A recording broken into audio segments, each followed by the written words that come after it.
Assalamualaikum warahmatullahi wabarakatuh. Adik-adik sekalian, selamat siang, salam sejahtera buat kita semua. Kali ini kita akan masuk ke bab 7, belajar mengenai option. Ya. Yang pertama, sebelum masuk ke option, saya ingin menggarisbawahi apa itu sedikit teori terkait derivatif ya. Jadi kalau kita punya sebuah fungsi, ya, kemudian turunan pertama dari fungsi tersebut itu lebih kecil daripada 0, maka fungsi itu kita katakan sebagai fungsi yang decreasing, ya, menurun. Sedangkan kalau turunan pertamanya lebih besar dari 0, maka bisa dikatakan itu fungsinya naik. Ya. Oke, sekarang kita kembali ke konsep apa itu option, ya.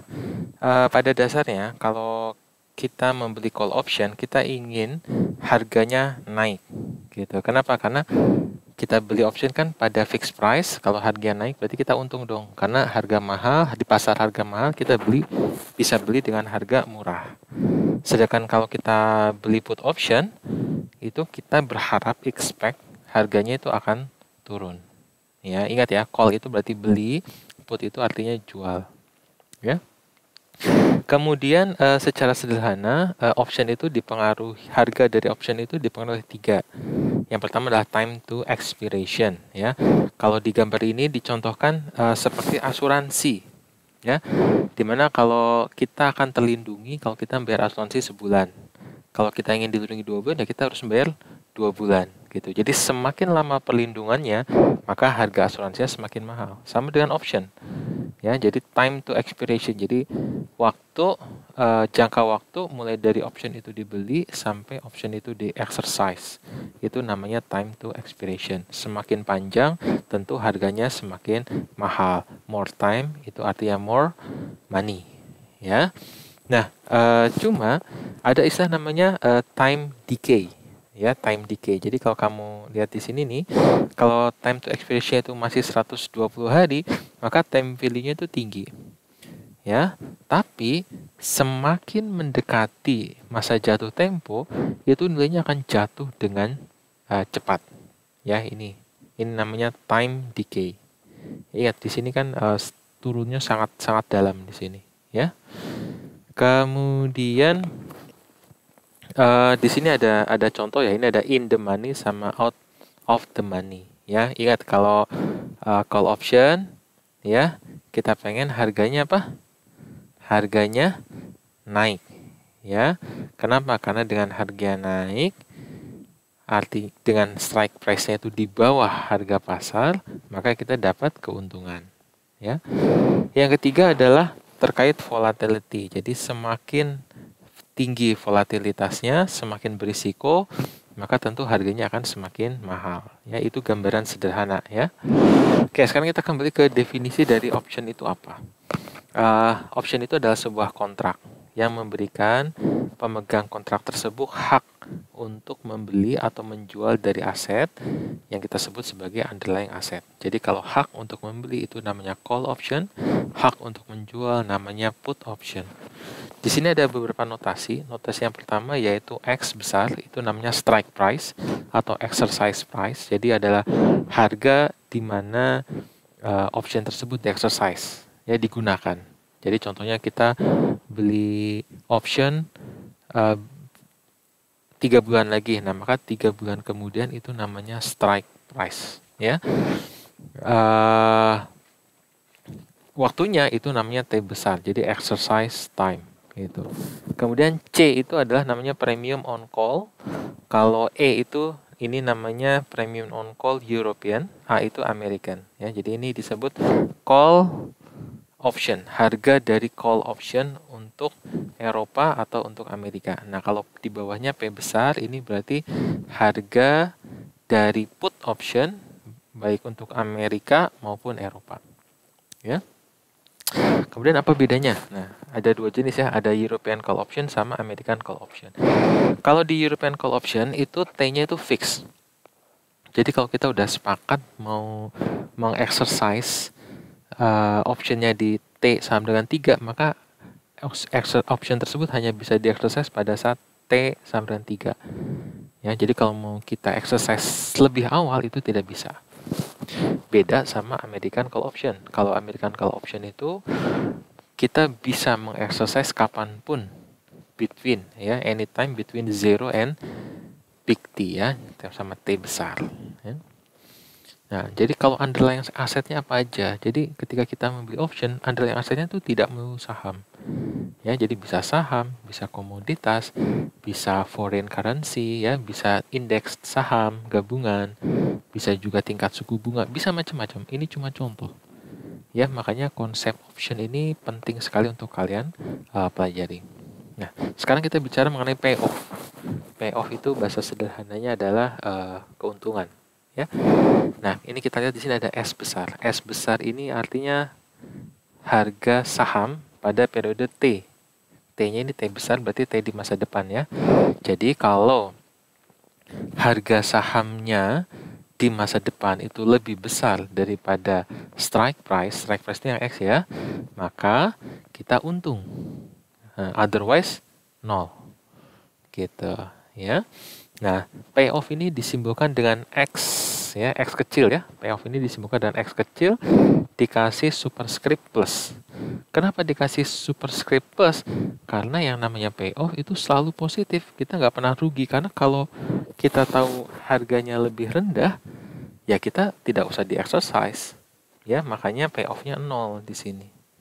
Ini di sini kita masih mempertimbangkan tidak ada premium, ya. Nanti kalau ada premium ceritanya agak beda, ya.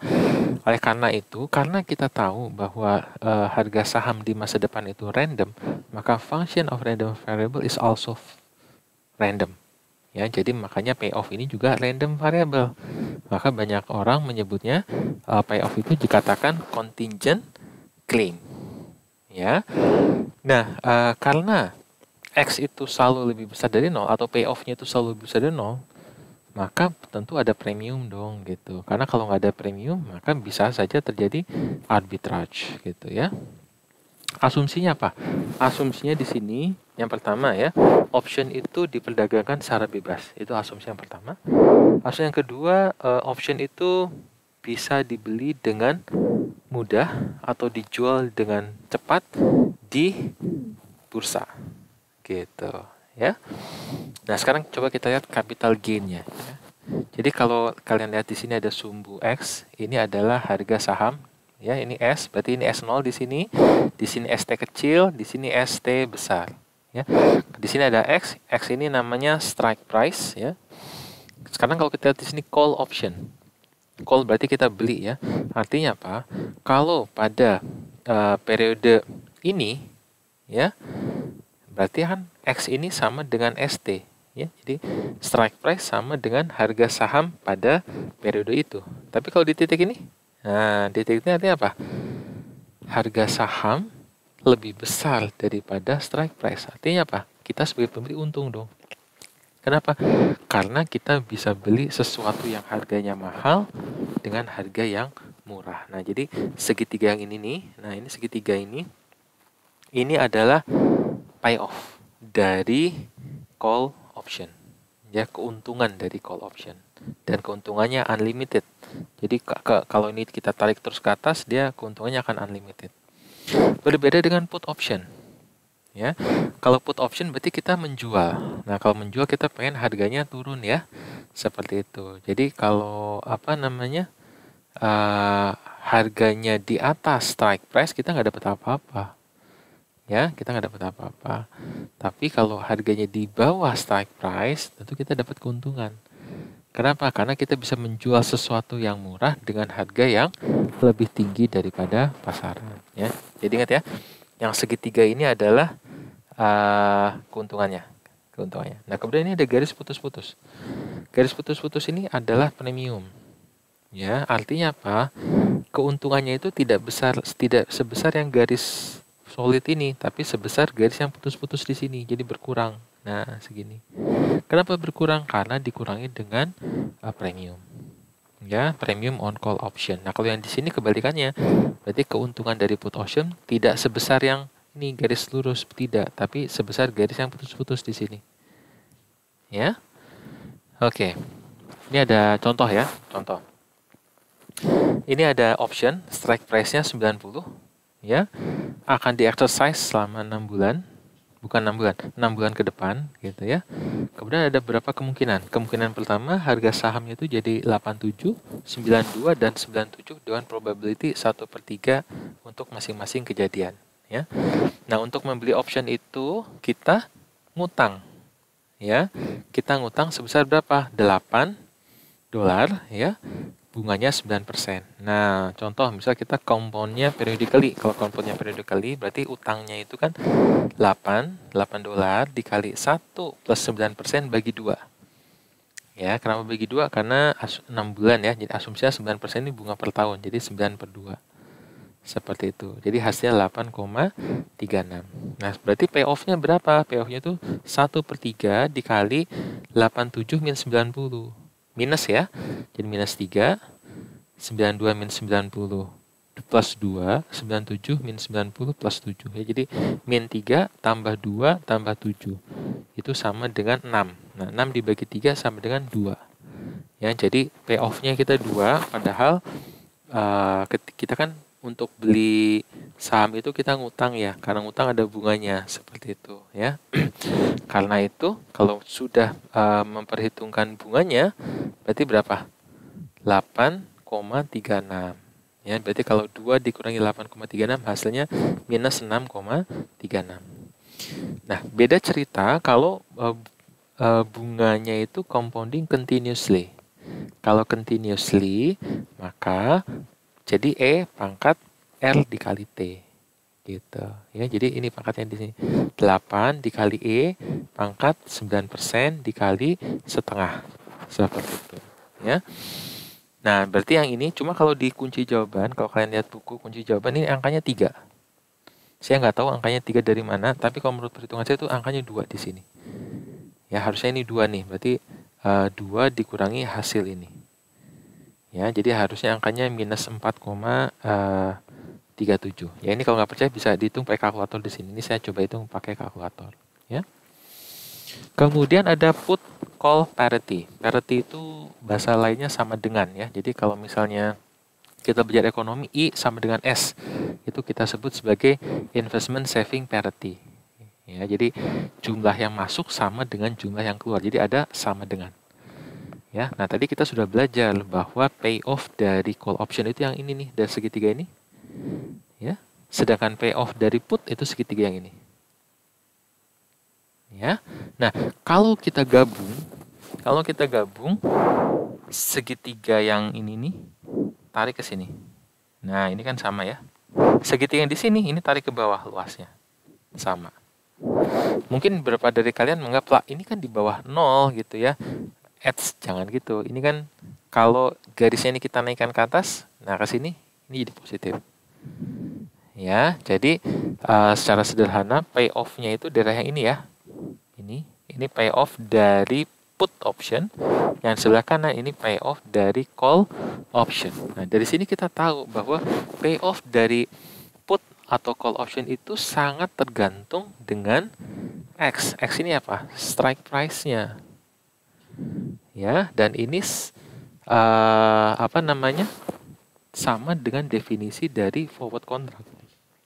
Ya, jadi yang kalian lihat di sini nih, ini ada seseorang yang melakukan 2 strategi bersamaan. Jadi di hari yang sama dia membeli call option dan dia juga membeli put option. Seperti itu. Jadi di saat yang bersamaan dia punya dua jenis option. Ya, dimana nanti dia payoff-nya itu akan selalu positif, akan selalu menguntungkan. Jadi ini mirip dengan forward payoff. Ya. Kemudian, tapi ini ada sedikit teorem ya. Ini ada Remark 71 ya. Di sini dikatakan bahwa the price of European call ya itu akan sama. Ya, artinya apa? Dengan kata lain, perbedaan dari harga ya call on put option itu ya tidak tergantung pada variabel-variabel yang tadi disebutkan. Seperti itu. Ya, tapi ini juga kontradik ya. Di sini ada dibilang kontradik. Kenapa? Karena higher stock price mean lower payoff on put dan sebaliknya higher stock price mean higher payoff on call option. Jadi kalau kita beli put option dan call option secara bersamaan, maka itu seolah-olah akan saling mengeliminasi. Seperti itu. Ya, oleh karena itu si Black-Scholes ini dia berargumen bahwa put and call price itu independen terhadap expected return dari stok, seperti itu. Nah, ini agak berbeda dengan yang di sini ya, put and call parity ya. Jadi ini ada teori sendiri Black-Scholes ya. Ini nanti akan kita bahas di chapter 8. Jadi di chapter 7 ini kita mengasumsikan bahwa premium dari option itu akan tergantung dari strike price, seperti itu. Tergantung dari besarnya strike price. Ya, dari mana strike price itu nanti akan menentukan berapa besarnya expected return dari option tersebut. Ya, oke. Sekarang kita masuk ke put and call parity. Nah, parity itu artinya sama dengan ya. Kemudian untuk stok yang tidak memberikan dividen, ya, maka lihat ya, ini kan tadi strateginya di sini ya. Strateginya kita membeli call dan put option di saat bersamaan. Maka kita selisihkan. Ya, kita selisihkan.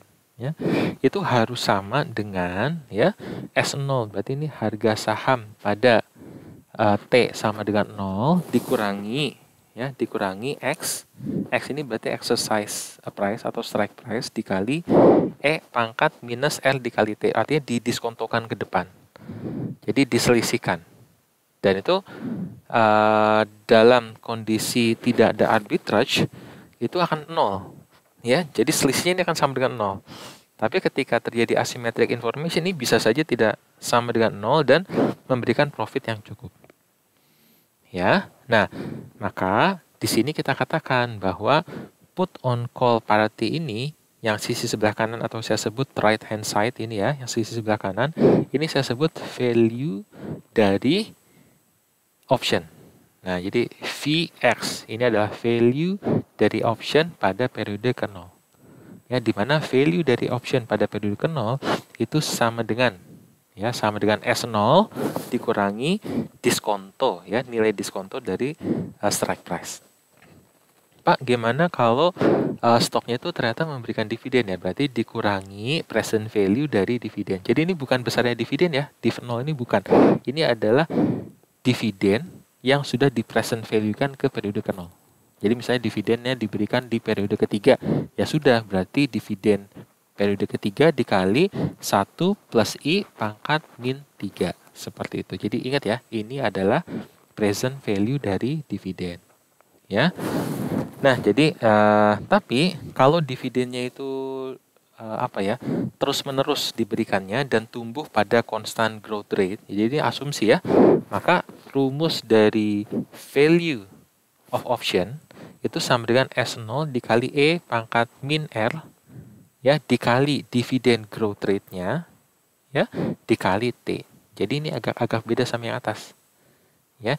Jadi yang atas ini kita mengasumsikan dividennya ini cuma sekali atau beberapa kali gitu ya. Misal sekali apa 2 kali gitu ya. Tidak terus-terusan.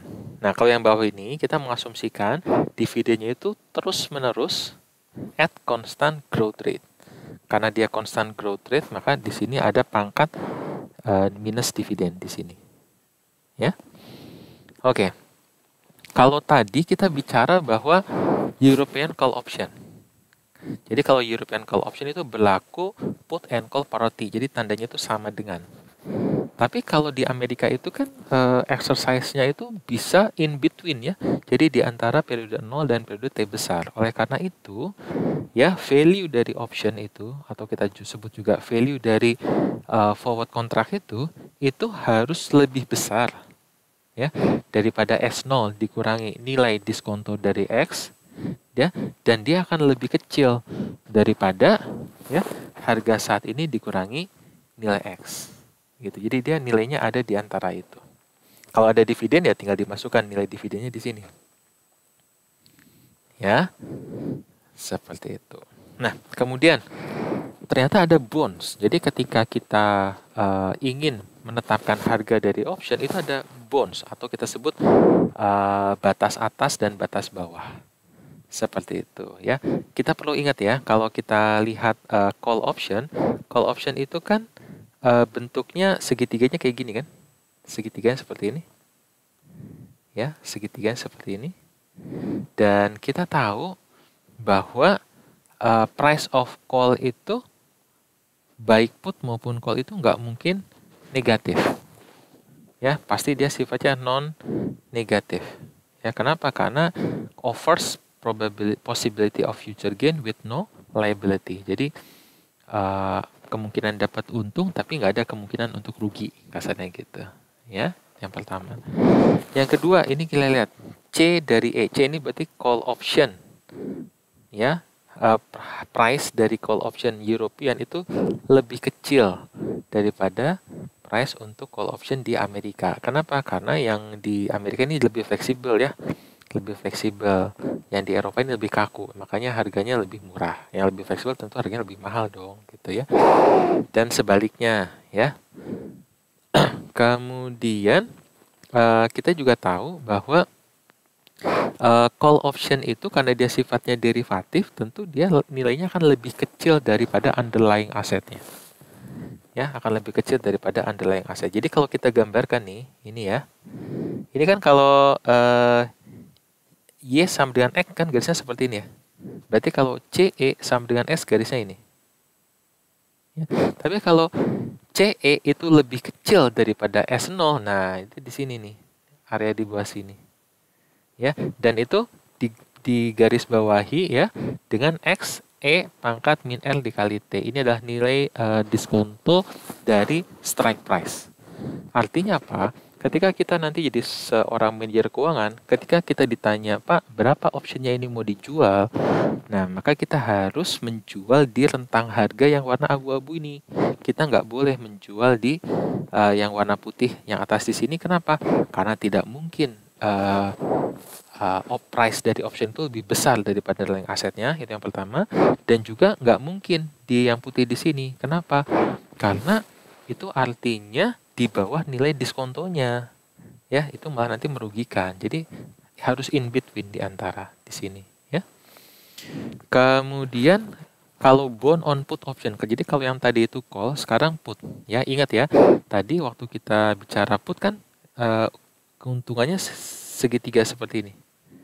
Ya, segitiga seperti ini. Nah, makanya opsi pricing option dari put itu dia akan lebih besar di sini. Ya, lebih besar di sini. Oke.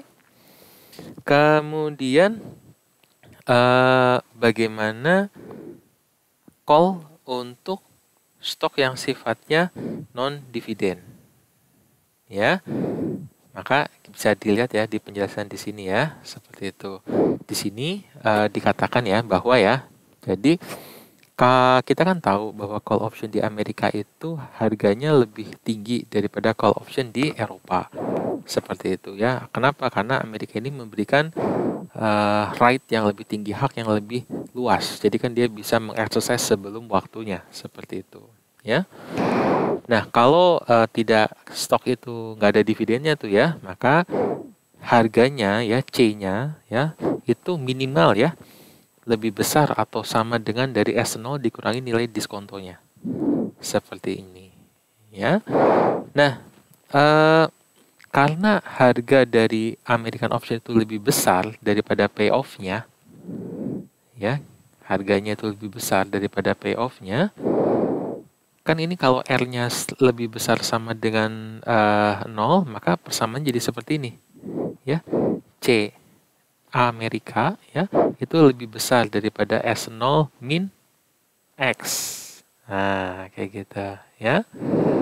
Nah, maka artinya apa? Opsinya itu akan laris manis. Ya, akan laris manis ya. Jadi cepat habis. Nah, kalau misalnya nolnya ini kita replace dengan T seperti itu. Ya. Artinya apa? Ini artinya bahwa American option itu tidak akan pernah di-exercise sebelum dia jatuh tempo. Ya. This being so itu artinya apa?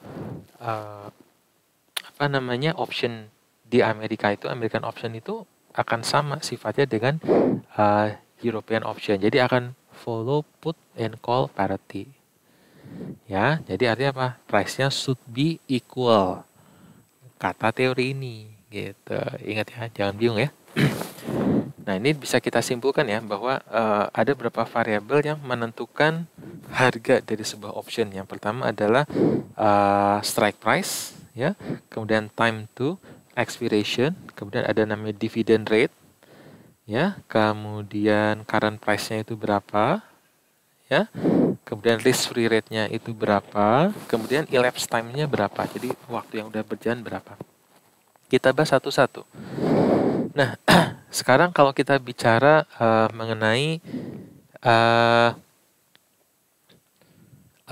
apa namanya strike price-nya. Jadi ini X crease 1 dan X double crease ini adalah apa namanya strike price. Jadi kalau X crease lebih kecil daripada X double crease, ya itu kan artinya strike price ini lebih kecil ya. Karena strike price-nya itu lebih kecil, maka call option-nya lebih besar dong. Ya, jadi kayak apa ya? Hak untuk membeli sesuatu dengan harga diskon, tentu hak tersebut nilainya tinggi, lebih tinggi. Maka di sini call option-nya nilainya lebih besar. Dan sebaliknya put option-nya nilainya akan lebih rendah. Seperti itu. Ya, jadi nih dibaca, the right to buy at a lower price is more valuable. Ya, dan sebaliknya, ya, the right to sell, ya, at lower price is less valuable. Jadi kebalikannya, ya. Nah, ini kalau di sini kita gambarkan, di sini hanya menggambarkan ini kalau kita bicara fungsi ya. Kalau ini X, ini Y. Artinya apa? Y itu fungsi dari X. Artinya apa? Price dari option itu adalah fungsi dari strike price-nya. Ya, saya ulangi ya. Fungsi dari option price itu adalah fungsi dari strike price-nya di sini. Ya, oke. Sekarang kita lihat di sini. Kalau strike price-nya itu crease 1 lebih kecil daripada strike price dengan double crease, ya, maka call option X crease dikurangi call option X double crease itu akan lebih kecil. Ya, lebih kecil dari nilai diskontonya, ya, nilai diskonto dari payoff-nya, selisihnya di sini. Ya, selisihnya di sini. Ya. Nah, artinya apa? Kalau kalian lihat di sini ya, ini kan ada CE. Nah, ini kan titiknya di sini ya. CE dengan X1 di sini. Nah, jadi CX crease itu ini ya. Ya, kemudian di sini adalah CX double crease. Nah, ini di sini. Nah, berarti persamaan ini nih yang saya tandai di sini, ini menunjukkan garis yang ini, yang lurus di sini. Nah, lurus di sini. Ya. Itu akan lebih kecil, ya, fungsinya itu akan lebih kecil dari nilai diskonto. Ya, nilai diskonto dari X double crease, ya, ini dikurangi X crease di sini. Dikalikan E-nya di sini. Ya, jadi ingat ya, slope garis lurus ini mengacu ke yang kanan di sini. Ya, sedangkan fungsinya di sini dia akan melengkung di sini. Jadi dia akan lebih kecil. Seperti itu. Ya. Kenapa? Karena di sini ada kondisi namanya Lipschitz condition. Lipschitz condition ini mengasumsikan bahwa rasionya ya, rasio dari direct geometry itu atau kita sebut E pangkat minus R dikali T ini lebih kecil daripada 1. Ya, ini asumsinya. Kalau kamu tanya kenapa Pak tidak lebih besar, nanti kita diskusikan lebih lanjut ya. Kemudian kalau tadi kita sudah membahas bahwa option itu fungsi dari call option price itu tergantung pada strike price-nya. Sekarang kita membahas bahwa itu ternyata juga tergantung dari underlying asetnya. Ya, nilai dari underlying asetnya. Di sini kita lihat kalau underlying aset crease lebih kecil daripada underlying aset double crease, maka option price-nya untuk call itu lebih kecil. Ya, misal, jadi kalau misalnya kita beli saham underlying-nya 100 sama saham B underlying-nya 300, tentu option untuk membeli saham A lebih murah daripada option untuk membeli saham B. Gitu ya. Dan sebaliknya kalau untuk put option. Ya. Nah, di sini kita tahu bahwa kalau lebih kecil itu bisa kita katakan bahwa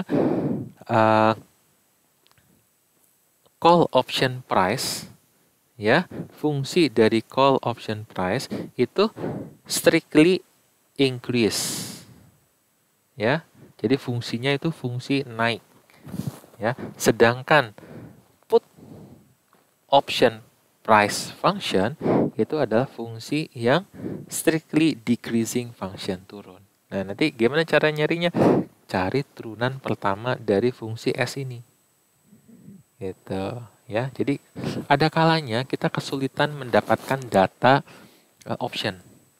Tapi kita mudah mencari data saham underlying asetnya. Jadi kita bisa saja mengetahui pergerakan atau varians dari hard option dengan membuat fungsi dari S di sini. Kan kita tahu S-nya, underlying asetnya, ya. Kita tahu fungsinya.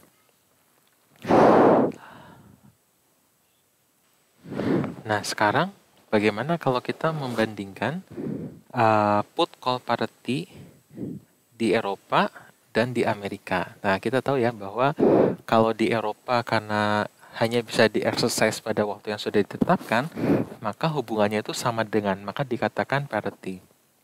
Sedangkan untuk American option, itu karena bisa in between, maka hubungannya itu adalah nilainya itu di antara. Ya, lebih kecil di antara, ya. Maka di sini dikatakan bahwa lebih sulit memprediksi, ya, lebih sulit mempricing American option ketimbang European option. Kenapa? Karena mereka punya weaker estimate, ya, karena ada beberapa asumsi di situ, ya.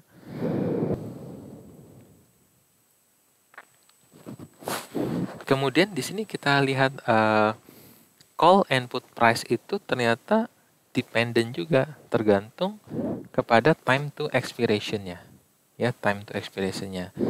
Jadi intinya adalah kalau time to expiration-nya lebih kecil daripada time to expiration double crease di sini, artinya ini lebih dekat ke jatuh tempo, seperti itu, ya. Maka call option-nya, ya, nilai option-nya itu akan lebih kecil. Ya, lebih kecil. Jadi semakin dekat dengan jatuh tempo, ya, itu maka nilai dari optionnya itu akan semakin kecil, bahkan jauh lebih kecil, seperti itu, ya. Kemudian ini ada terminologi, ya, ada terminologi namanya in the money market. In the money itu artinya ketika exercise price-nya lebih kecil daripada harga pada periode T, harga saham di periode T. Kalau kita call, ini favorable atau unfavorable, ya. Jadi harga pasarannya tinggi, kita bisa beli dengan harga yang murah. Nah, berarti kita senang, ya. Dikatakan in the money ini artinya favorable. Kalau out of the money, itu artinya kebalikannya. Nah, kalau untuk put option berarti hubungannya terbalik, ya. Jadi tandanya tinggal dibalik saja. Ya, jangan dihafalin dua-duanya, takut lupa. Jadi hafalin salah satunya aja. Kemudian ada namanya deep. Nah, deep in the money. Deep in the money itu artinya payoff-nya itu considerable, ya. Jadi payoff-nya itu benar-benar signifikan, ya. Ini ada contoh di sini, ya. Di sini ada data strike price, ya, ada pergerakan strike price dari sebuah option 110, 120, 130, ya. Kemudian ada intrinsic value. Nah, bagaimana menghitung intrinsic value? Kita mencari tahu berapa nilai payoff-nya. Ya, payoff-nya. Ingat, ya, yang garis segitiga tadi. Jadi kalau call option, payoff-nya kan begini, ya. Ya, sedangkan kalau put option, payoff-nya begini. Ya, nah ini. Jadi ini adalah payoff dari call option, dia 15,23. Ini payoff-nya, atau kita sebut intrinsic value. Sedangkan time value ini artinya kita mendiskonto, ya, mendiskonto dari strike price, ya.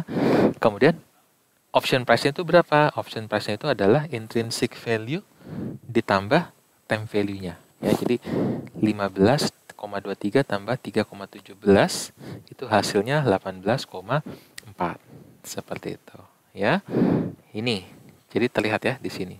Nah, yang menarik ya, kita lihat bahwa ternyata option price itu, lihat yang call. Yang call dia akan 18, 12, 6. Dia akan turun. Ya. Yang put coba 2, 6, 9. Ya, dia akan naik. Ya, oke. Kemudian yang perlu diperhatikan lagi adalah option price itu at least equal to intrinsic value. Jadi option price yang di sini itu kalau bisa, bukan kalau bisa sih ya, harus lebih besar daripada intrinsic value-nya.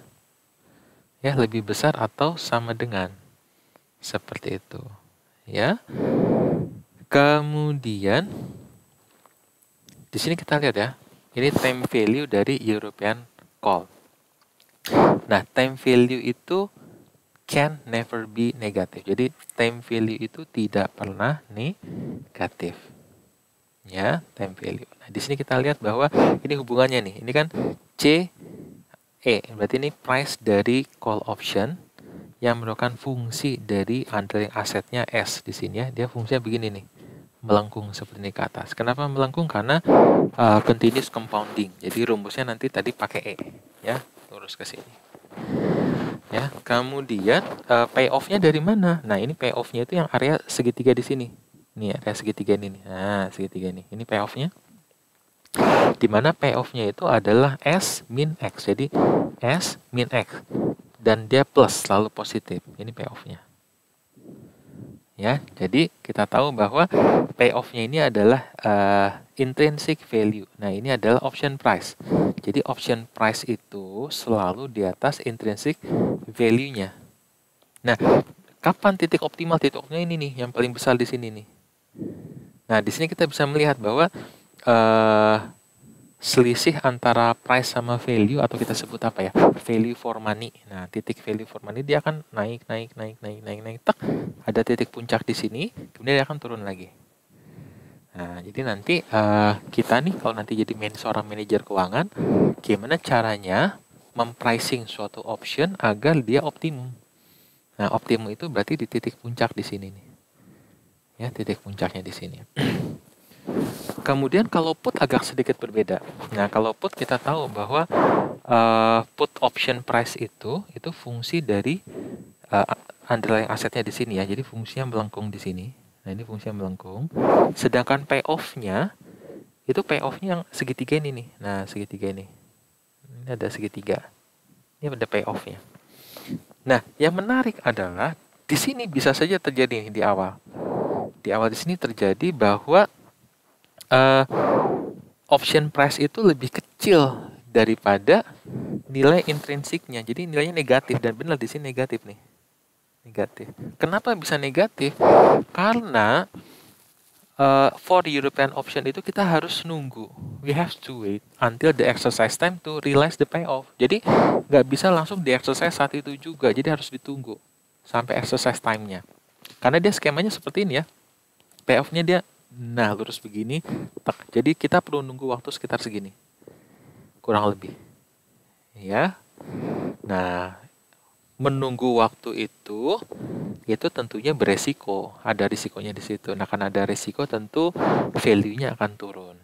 Ya. Nah, turunnya itu bukan tidak mungkin sampai negatif. Ya, sekian penjelasan dari saya. Terima kasih.